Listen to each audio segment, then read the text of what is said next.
श्री गणेशाय नमः। स्वागत है आप सभी का मेरे चैनल प्रियंका धर्म ज्ञान में। आज के इस वीडियो में हम सभी के साथ सकट चौथ की बहुत ही सरल पूजा विधि शेयर करने वाले हैं। तो सकट चौथ का व्रत माघ मास के कृष्ण पक्ष की चतुर्थी को रखा जाता है और यह पावन दिन माता पार्वती के नंदन श्री गणेश जी को समर्पित होता है। सकट चौथ को सकटा चौथ, तिलकुटा चौथ, माघी चौथ आदि के नाम से जाना जाता है और इस व्रत को संतान के अच्छे स्वास्थ्य और लंबी उम्र के लिए रखा जाता है। साथ ही संतान की प्राप्ति के लिए इस व्रत को भी रखा जाता है। इस व्रत को 3 तरीके से रहा जाता है। पहला, पूजा करने तक ही व्रत रहा जाता है और दूसरा, निर्जला उपवास रहकर चंद्रोदय के बाद व्रत का पारण किया जाता है और तीसरे तरीके से दिन में फलाहार ले लिया जाता है और चंद्रोदय के बाद खाना खा लिया जाता है। तो व्रत रखने का हर जगह अलग अलग विधान और नियम होता है। तो चलिए, पूजा के लिए हमें सबसे पहले क्या करना होगा। इस प्रकार से एक चौकी लगा लेंगे। हम उसके ऊपर एक लाल या पीले रंग का वस्त्र बिछा लेंगे। अब देखिए, गणेश जी की पूजा में दूर्वा घास का विशेष महत्व होता है। तो यहाँ पर दूर्वा घास का आसन दे रही हूँ।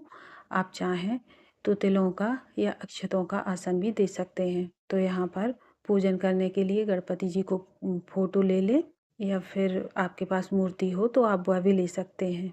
तो इस प्रकार से उन्हें दूर्वा घास के ऊपर विराजमान कर देंगे और इसके साथ ही शुद्ध जल से भरा हुआ पीतल का लोटा ले लेंगे। और आपके पास देखिए, अगर चांदी का लोटा है तो आप उसे भी तैयार कर सकते हैं और चांदी का ना हो तो स्टील या पीतल का लोटा भी ले सकते हैं। देखिए, अगर आप सुबह पूजन कर रहे हैं तो पूजन के बाद सूर्य देव को अर्घ्य दें, तो आप तांबे का लोटा भी ले सकते हैं। तो यहाँ पर देखिए कि मैंने कुमकुम से स्वास्तिक बना लिया है। सकट चौथ के व्रत में कथा का बहुत अधिक महत्व होता है, तो कथा पुस्तिका भी हमें वहीं चौकी पर रख लेना है।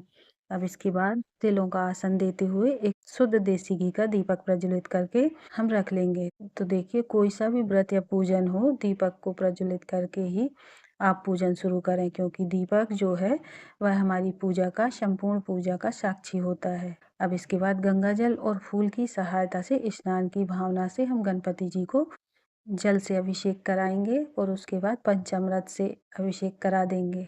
फिर उसके बाद हम चौकी का पवित्रीकरण कर लेंगे और इसके बाद देखिए, स्नान के बाद जिस तरह से वस्त्र पहनाए जाते हैं, ठीक उसी प्रकार से यहाँ पर गणपति जी को मैंने एक पीले रंग का अंगोछा समर्पित कर दिया है। तो आप चाहें तो कलावा भी समर्पित कर सकते हैं।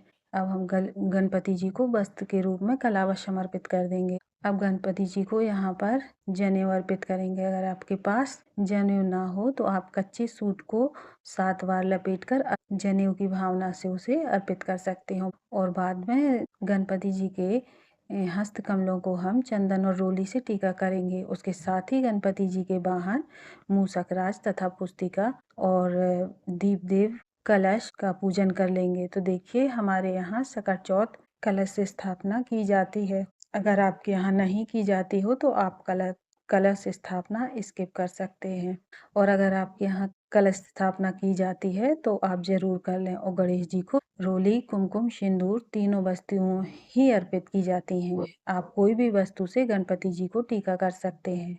देखिए, यह तो आप सभी को पता होगा कि गणपति जी को दूर्वा घास कितनी प्रिय है। तो यहाँ पर दूर्वा घास के 21 तारों का एक पुंज बनाकर गणपति जी को समर्पित कर देंगे। गणपति जी को अगर हो सके तो गुड़हल का पुष्प उपलब्ध हो तो जरूर चढ़ाएं। अगर आपके पास गुड़हल का फूल नहीं है तो किसी भी लाल फूल, लाल रंग के फूल, गुलाब गणपति जी को समर्पित कर सकते हैं। तो देखिए, अगर आप सुबह पूजन कर रहे हैं तो इस लोटे से आप सूर्यदेव को अर्घ दे सकते हैं, और अगर आप शाम को पूजन कर रहे हैं तो देखिए, चंद्रदेव के पूजन के लिए हमें सफेद रंग का पुष्प, तिल, चंदन, थोड़ा सा कच्चा दूध, यह सभी वस्तुएं डाल लेनी चाहिए। अब इसके साथ यहाँ पर हम गणपति जी को तिल अर्पित कर देंगे। अब देखिए, सकट चौथ पर गणपति जी को विशेष रूप से तिल और गुड़ के 10 लड्डुओं का भोग लगाया जाता है, और ऐसा कथा पुस्तिका में भी लिखा है।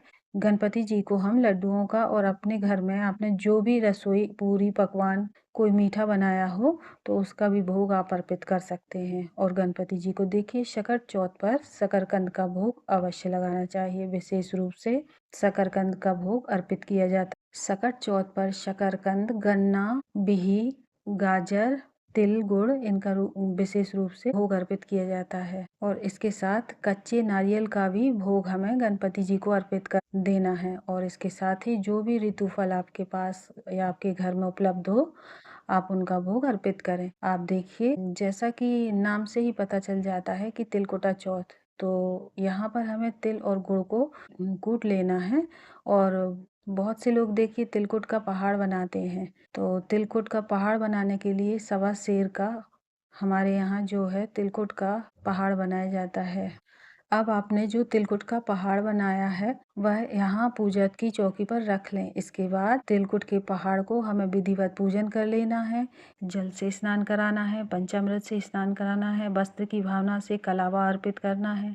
इसके बाद विधिवत तिलकुट के पहाड़ को हमें चंदन रोली तिलक करना है, पुष्प अर्पित करना है। और देखिए, हमने जो तिलकुट का पहाड़ बनाया था उसी में से थोड़ा सा भाग निकालकर हम यहाँ चौकी पर रख देंगे। और चंद्रोदय होने के बाद जब चंद्रोदय का हमें पूजन करेंगे तो उसमें अर्घ देने के लिए यहाँ तिलकुट उन्हें भी जिमा जाएंगे, पूजन करेंगे और उन्हें अर्घ देंगे। अब सीधे हाथ में तिलकुट लेकर हम सकट चौथ के व्रत की कथा को पढ़ लेंगे या सुन लेंगे। देखिए, अगर आप देवरानी जेठानी साथ में पूजन कर रहे हैं तो कोई कथा पढ़ रहा है तो कोई सुन रहा है तो काफी अच्छा लगता है। और कोई भी कथा सुने तो हुंकारा जरूर भरे।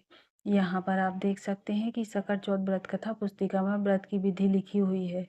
तो यहाँ पर साफ साफ लिखा हुआ है कि तिल के हमें 10 लड्डू बनाने हैं और उसमें से 5 ब्राह्मणों को दान कर देने हैं। और पुस्तिका में यह भी लिखा है कि कहीं कहीं पर तिलकुट का पहाड़ बनाते हैं और गणेश जी का पूजन करने के लिए तिलकुट के काट देता है। तो इस प्रकार से कथा को संपन्न करने के बाद कथा पुस्तिका में अंत में गणपति जी की आरती दी हुई है होती है। तो वहां से आप आरती पढ़ सकते हैं। अगर आपको नहीं आती है तो हाथ से तिलकुट को गणपति जी के चरणों में छोड़ देंगे और थोड़ा सा तिलकुट हम इस लोटे में डाल देंगे। अब देखिए, यहाँ पर जो मैंने दीपक प्रज्वलित किया था उसी से मैं आरती करूँगी। अगर आपको इस दीपक को उठाने का मन ना हो तो आप अलग से दीपक लगाकर भी आरती कर सकते हैं। तो इस प्रकार से बड़े ही प्रेम से भाव से हम गणपति जी की आरती उतार लेंगे। जय गणेश जय गणेश जय गणेश देवा, माता जाकी पार्वती पिता महादेवा। आरती को संपन्न करने के बाद गणेश जी के पैर छूकर पूजा में हो रही कमियों के लिए क्षमा याचना कर लेंगे। और फिर ऐसी प्रार्थना कर लेंगे कि प्रभु हमारे बच्चों पर, हमारी संतान पर सदैव अपनी कृपा दृष्टि बनाए रखना। तो इसी प्रकार से विधिवत पूजन संपन्न करने के बाद आपको या तो एक चांदी का सिक्का लेना है या आप नॉर्मल सिक्का भी ले सकते हैं। तिलकुट के पहाड़ को काटने के लिए आपको चाकू का प्रयोग नहीं करना है। और घर के किसी भी बच्चे या किसी भी पुरुष सदस्य से ही आपको तिलकुट का पहाड़ फोड़वाना है। जैसे ही आप पहाड़ अपने बच्चे या अपने घर के किसी पुरुष से तोड़वा दें, उसके बाद उसे भोग स्वरूप में, प्रसाद स्वरूप में परिवार के सभी सदस्यों में वितरित कर दें। और देखिए, गणपति जी के पूजन के बाद चंद्रोदय हो जाए तो उसके बाद चंद्रदेव का भी आपको विधिवत पूजन करना है, अर्घ देना है। क्योंकि चंद्र पूजन के बिना सकट चौथ का व्रत पूजन जो है अधूरा माना जाता है। तो यहाँ पर देखिए, कई बार सासू माँ के लिए बायना भी निकाला जाता है। तो अगर आपके यहाँ बायना निकाला जाता है तो उसमें साड़ी, श्रृंगार का सामान, तिलकुट की सारी सामग्री, सारी चीजें रखकर दक्षिणा के साथ आप अपनी सासू माँ को पैर छूकर उनकी आशीष लेकर उन्हें दान दे सकते हैं। हम सकट चौथ व्रत में हम चंद्रमा को अर्घ कैसे देते हैं? सकट चौथ व्रत का पारण चंद्रमा को अर्घ देने के बाद ही किया जाता है। देखिए, सकट चौथ पर रात को चंद्रोदय के बाद जहाँ से भी हो सके आपको चंद्रमा के दर्शन हों, वहाँ से आप आंगन से या छत से कहीं से भी तो 1 लोटा जल ले जाएं और लोटे के जल में ले जाकर जो आप तिल डाल दें, वही तिल जो हमने कथा सुनी थी उसके बाद बचाकर अपने पल्लू में बांध लिए थे।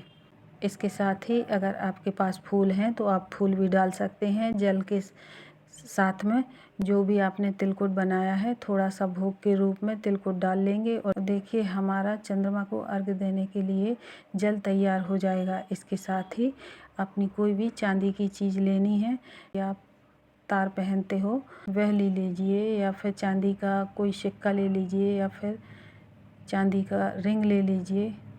इसके बाद हमको उस चांदी के छल्ले या तार को गणेश जी को छुआते हुए चंद्रमा को जो जल से सींचना है। तो देखिए, चंद्रमा की तरफ देखते हुए हमें इस तरह से जल सींचना है कि बिल्कुल एक तार में जल की रचना हो। और जल सींचते हुए हमें क्या बोलना है?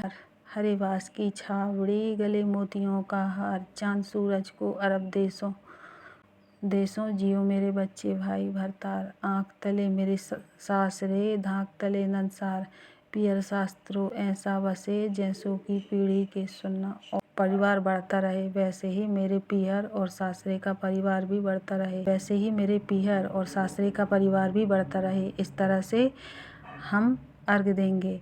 अर्घ देने के बाद चंद्रमा देवता को हम नमस्कार करेंगे और वहीं पर जहाँ पर हम खड़े थे वहीं पर हम 3 बार परिक्रमा कर लेंगे। तो परिक्रमा कर लेने के बाद हमें चंद्रमा देवता को नमस्कार करेंगे और पूजा में हो रही कमियों के लिए क्षमा याचना करेंगे। दोस्तों, अगर हम चंद्रमा को इस तरह से अर्घ देते हैं तो आपके सकट चौथ पर चंद्रमा का पूजन सफल माना जाता है। तो मुझे कमेंट करके ज़रूर बताना कि सकट चौथ की व्रत कथा, सकट चौथ से संबंधित सभी वीडियो आ चुके हैं, लिंक डिस्क्रिप्शन में आपको दे दूँगी, तो आप वहां से देख लेना, एक बार वीडियो ज़रूर देखना। तो दोस्तों, उम्मीद है कि आपको आज की यह जानकारी पसंद आई होगी। यदि वीडियो अच्छा लगा हो तो इसे लाइक और शेयर ज़रूर करें और प्रियंका धर्म ज्ञान चैनल को सब्सक्राइब करके हमारे धर्म परिवार का हिस्सा बने। जय श्री हरि विष्णु, जय माता दी। मिलते हैं अगली दिव्य ज्ञान के वीडियो में। धन्यवाद।